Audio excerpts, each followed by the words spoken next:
이 50년 가까운 이런 오랜 세월을 동고동락하던 아내를 주님께 보내드린 김아주 형제님과 더 이상 사랑하는 어머니를 이 땅에서 육신적으로 만나볼 수 없다는 이런 이별의 슬픔에 직면하고 있는 자녀들, 그리고 유가족, 친족, 친지, 성도님들, 주님께서 부활의 산 소망으로 위로해 주시기를 바랍니다. 개인적으로 우리 곽경덕 자매님의 소천 소식을 오늘 새벽 저는 1시경에 이렇게 이제 듣게 됐는데, 우리 유미 자매님이 이렇게 카톡으로다 문자를 남겨놓은 것을 제가 잠에서 깨고 나서 이렇게 봤어요. 어머님이 조금 전에 이렇게 소천하셨다. 참 그 말씀을 이렇게 소식을 들었을 때 제 개인적으로 투병 중에 이렇게 찾아뵙지 못한 것이 주님 앞에 얼마나 부끄러운지, 또 우리 김영재님과 가족들에게 진짜 죄송스러운 마음이 이렇게 참 많았습니다. 그리고 자매님을 생각할 때 참 세상적으로는 고생만 하시다가 이렇게 떠나신 것 같아서 참 마음이 아팠습니다. 그러나 주님 안에서 자매님이 그 헌신된 삶을 회상해 보면서 몇 가지 사실을 이렇게 좀 생각하게 됐습니다.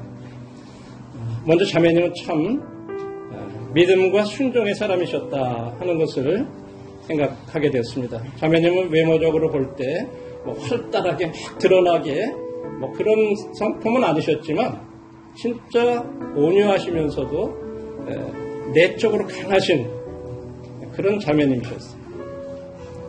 우리 남편 된 형제님의 그 선교로서의 부르심을 대해서 들으시고, 물론 처음에는 거기에 이렇게 동의하시지 않았지만 기도 가운데 10대의 유진 형제와 유미 자매를 데리고 믿음으로 낯선 캄보디아 선교를 떠난다는 것은 정말 이것은 믿음이 없이는 할 수 없는 그 같은 일이었죠. 그때가 이제 여기 오늘 양력 속에서 나온 대로 1994년 7월이었습니다. 그 당시에는 캄보디아하고 우리나라는 수교가 되지 않았어요. 수교는 97년 3년 후에 우리나라하고 이렇게 돼 있어서 그때는 아직까지도 우리나라 정식 국교로 이렇게 수입이 되지 않았던 그런 때였습니다.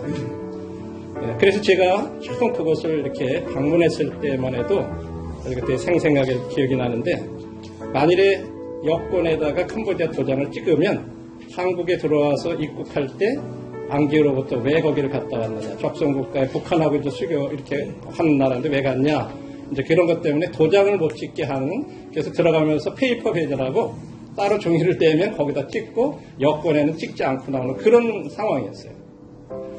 그리고 공항에 딱 내려가지고 출국 수속을 하는데, 공항이 이 시골의 조그만 공항 국제공항이라고 하는 프놈펜 공항이 판때기로다가 막 이렇게 막아놓고 막 그랬어요. 그때가 이제 막 내전이 끝나고 얼마 안 되고 막 그런 복잡스러운 상황이기 때문에 아직까지도 정치적으로 굉장히 불안한 그런 상황이었어요. 그리고 밖에는 막 짐이 이렇게 빙글빙글 돌아가고 있는데, 막 거기 오토바이 운전기사, 택시 운전기사 이런 사람들이 손님들을 서로 이제 자기가 태워가려고 막 짐을 가지고 막 끌어가는 거야. 막 자기네 막 아무거나. 그 밖에서 이렇게 쳐다보니까, 야, 이 짐 가져가면 어떻게 나와? 막 걱정이 되는 시설이 그렇게 돼 있더라. 근데 형제님은 나타나지도 않고, 전화도 안 되고, 막 사람들의 눈이 푸득푸득하고 막, 저는 이제 그런 경험을 처음 해봐가지고, 이거 어떻게 해야 되나. 그런데 하여간 어떻게 이제 결국은 형제님을 만나 뵙고, 이제 형제님 차를 타고 숙소로 이렇게 향하는데, 길이, 차 중앙선도 없고 차선도 없고, 이리 가고 저리 가고, 막 서로 막 왔다 갔다 하면서 가는 거예요. 거기를 뚫고 이렇게 해서 가시더라고요. 저는 진짜, 어떻게 이런 데서 살 수 있을까. 그런 생각을 하면서 저는 사실 집에 이렇게 갔었습니다. 그때, 거기에 가서 좀 이 숙소를 이렇게 갈 때도 이렇게 놀랬는데, 가가지고 집에 도착했는데 나중에 알고 보니까 그 지역은 그래도 북한 대사관도 바로 옆에 있었고 외국인들은 위험하기 때문에 이렇게 별도로 외국인들 거주 시설 안에라고 해서 거기에 거하고는 계셨는데 집안에 들어가 보니까 완전 찜통이에요. 그런 데서 사시는 거예요. 그리고 막 밤이 안 되면 막 총소리가 들리는 거예요. 그러니까 밤에는 못 나간대. 그 당시 상황이 그러셨어요. 그런 곳에서 남편을 내조하면서 이 두 자녀들을 돌보신 자매님은 정말 믿음과 순종의 사람이었다라고 그런 생각을 하게 됐습니다. 그 후에도 여러 차례 이제 캄보디아를 방문할 때마다 이 자매님은 망고를 딱 맛있는 거를 사다가 놓으시고 오시는 분들한테 참 이렇게 대접하시고 접대하시고 사실은 캄보디아는 망고 먹으러 가는 것 같아요. 너무 하여간 자매님이 그렇게 잘 접대해 주시고 그랬던 일들이 기억이 납니다. 참 무슨 말씀으로 제가 참 다 위로를 드릴 수 없는데 고린도전서 15장 58절에 보시면 그러므로 내 사랑하는 자들아 형제들아 견실하며 흔들리지 말고 항상 주의 일에 더욱 힘쓰는 자들이 되라. 이는 너희 수고가 주 안에서 헛되지 않은 줄 알미라. 우리 다들 잘 아시는 말씀이지만 전도서에 보면은 해 아래에서의 모든 수고가 헛되다 그랬습니다. 그러니까 우리가 아무리 세상에서 진짜 이것저것 많은 일들을 이루고 그러지만 해 아래에서 하는 이 모든 일들은 다 헛되다 그랬어요. 그런데 고린도서 15장 58절에서는 주 안에서 수고한 것은 헛된 것이 하나도 없다. 참 그 말이 진짜 우리 자매님이 세상적으로는 진짜 고생하시면서 살다가 주님 부르심을 받았지만 주 안에서 수고하시다가 부르심을 받았기 때문에 결코 헛되지 않은 그런 수고를 하셨습니다. 그리고 히브리서 10장 10절 말씀에 보면 하나님은 불의하지 아니하사 너희 행위와 그의 이름을 위하여 나타낸 사랑으로 이미 성도를 섬긴 것과 이제도 섬기고 있는 것을 잊지 아니하시려나 하는 말씀이 있습니다. 주 안에서 우리 수고가 헛되지 않고 우리 행위와 사랑의 수고를 하나님이 잊지 않는다는 이 말씀은 하나님께서 그 수고의 가치를 아시고 그에 따른 보상을 예비하고 계시다는 사실을 말해주는 것입니다.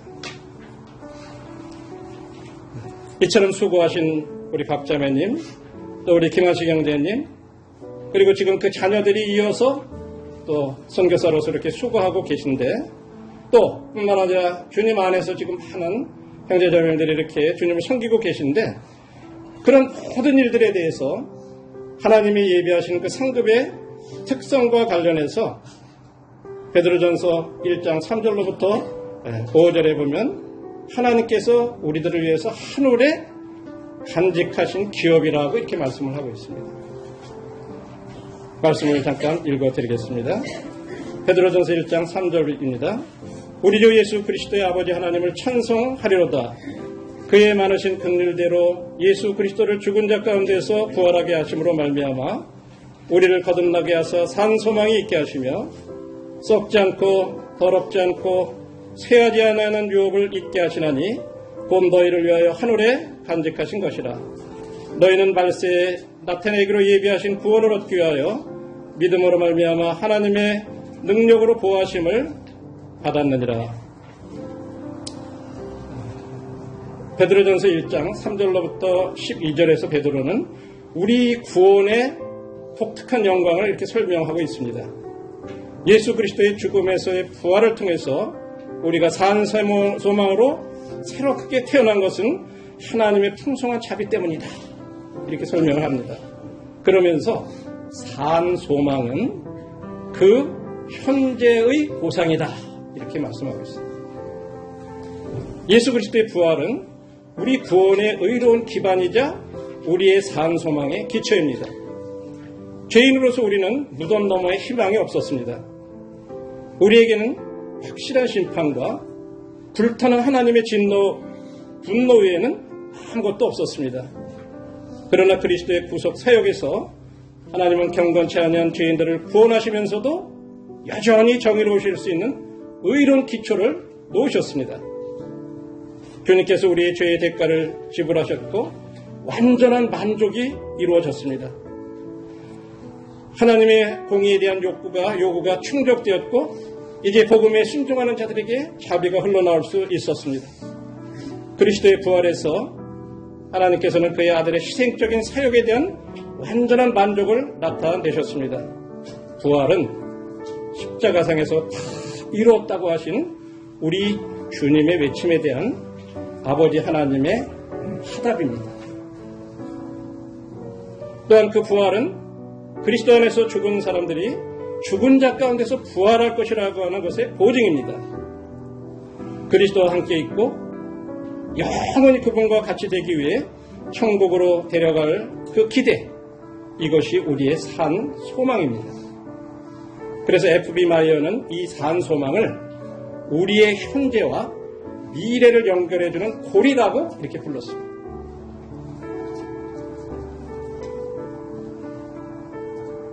4절 5절은 구원의 우리의 미래적인 측면을 우리에게 설명해주고 있습니다. 우리가 거듭날 때 우리는 하늘에서 기업을 받을 확실한 소망을 갖게 됩니다. 이 기업에는 믿는 자가 하늘에서 영원히 누릴 것과 그리스도를 통해 그가 소유하게 될 모든 것이 포함되어 있습니다. 그 기업의 특징은 세 가지로 얘기하고 있습니다. 썩지 아니하고 더럽혀지지 아니하며 시들지 아니한다고 말하고 있습니다. 맥도날드 형제님이 이 부분에 대해서 신자수석에 참 이 하늘에 간직한 기업의 세 가지 특징을 너무 감명 있게 설명을 해주셨어요. 여러분들 중에 지금 시계 차고 계신 분, 우리 김철영님 시계 차고 계세요? 없어요? 요즘은 뭐 시계도 잘 안 차요. 형님, 그 시계 그 물속에다 집어넣어도 잘 가나요? 네, 갑니다. 한번 시험해 볼까요? 물에다가 한번 부어볼까요? 네, 책임 안 됩니다. 확실하세요? 줘보세요.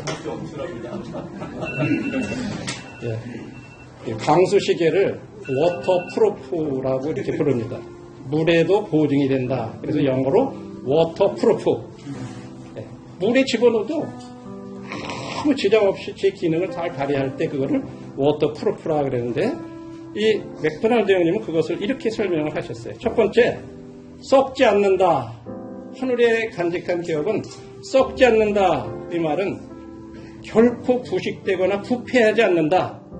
세상의 모든 것은 다 썩는데 하늘에 의해 우리를 간직한 기업은 죽음으로부터도 보호가 되는 데스프루프라 이렇게 얘기했어요. 첫 번째, 데스프루프.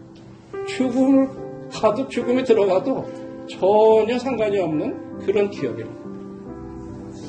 두 번째로 더럽혀지지 않는다 이렇게 얘기해요. 하늘에 있는 기업은 더럽혀지지 않는데요. 유산 그 자체가 완벽한 상태라는 것을 의미합니다. 어떤 변색이나 얼룩도 그 순수함을 흐리게 할 수 없다고 하는 거죠.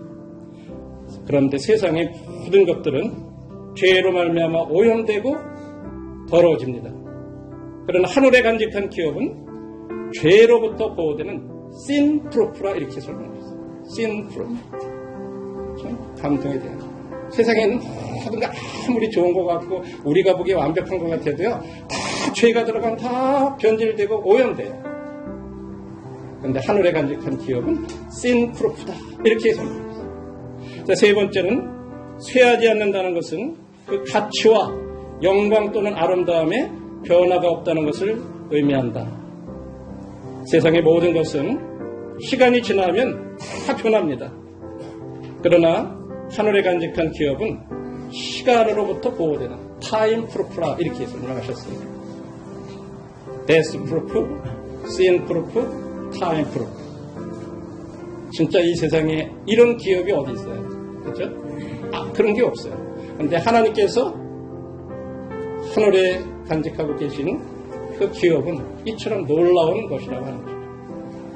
이 세상에서의 그 지상의 기업, 유산이라고도 우리가 이렇게 하죠. 우리가 어떤 시장이 갑자기 가치가 하락하거나 그러면 재산 가치가 급격히 떨어져 버리잖아요.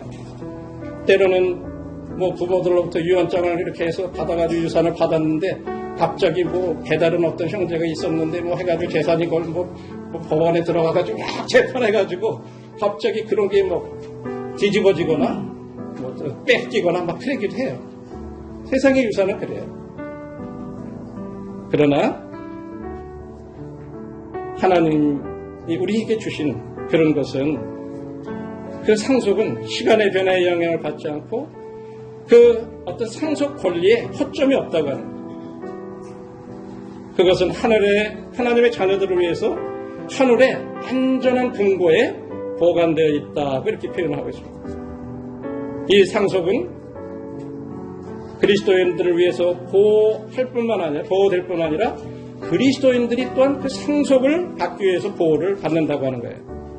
왜냐하면 이 세상에서는요, 내가 상속받을 거라고 다 해놨는데 붕괴받게 되면 죽어버리면 내게 안 돼버려요. 그렇잖아요. 그러나 하늘의 그 상속 재산을 보존하는 그 동일한 은혜가 우리를 상속자로서 보존해서 나중에 그것을 누리게 해주신다고 하는 것입니다. 그래서 그리스도를 믿는 자는 영원히 참으로 이렇게 하나님이 보호하셔서 안전해서 그 상속을 받게 될 것이라고 말씀하고 있습니다. 우리들의 몸은 나중에 변화되고 영광스러워질 거고 영원히 죄와 질병과 죽음으로부터 자유로워질 것입니다. 그래서 요한일서 3장 2절에서는 이렇게 얘기하고 있습니다. 사랑하는 자들아, 우리가 지금은 하나님의 자녀라. 장래에 어떻게 될지는 아직 나타나지 않았으나 그가 나타나시면 우리가 그와 같을 줄을 아는 것은 그의 참모습 그대로 볼 것이기 때문이니. 이처럼 참으로 어떻게 보면 우리 자매님이나 형제님이 그 캄보디아에서 보이지 않게 했던 그 같은 일들, 이와 같은 것을 하나님께서 알아주시고 기억하시고 하늘의 상급을 간직하고 계시다는 사실에 위로를 받으시고 더욱 계속해서 남은 생애 동안 힘내시기를 바랍니다. 그 상급은 죽음의 영향을 받지 않는 데스 프루프, 죄의 영향을 받지 않는 신 프루프, 시간의 영향을 받지 않는 타임 프루프 상급이라는 사실을 기억하고 우리 모두 주님 앞에 우리가 더 주님 안에서 계속해서 수고하는 그 같은 삶이 되기를 바라고 우리 남은 유족들 또 특별히 우리 김영재님 건강과 또 남은 생애 주님께서 함께해 주시기를 바랍니다. 감사합니다.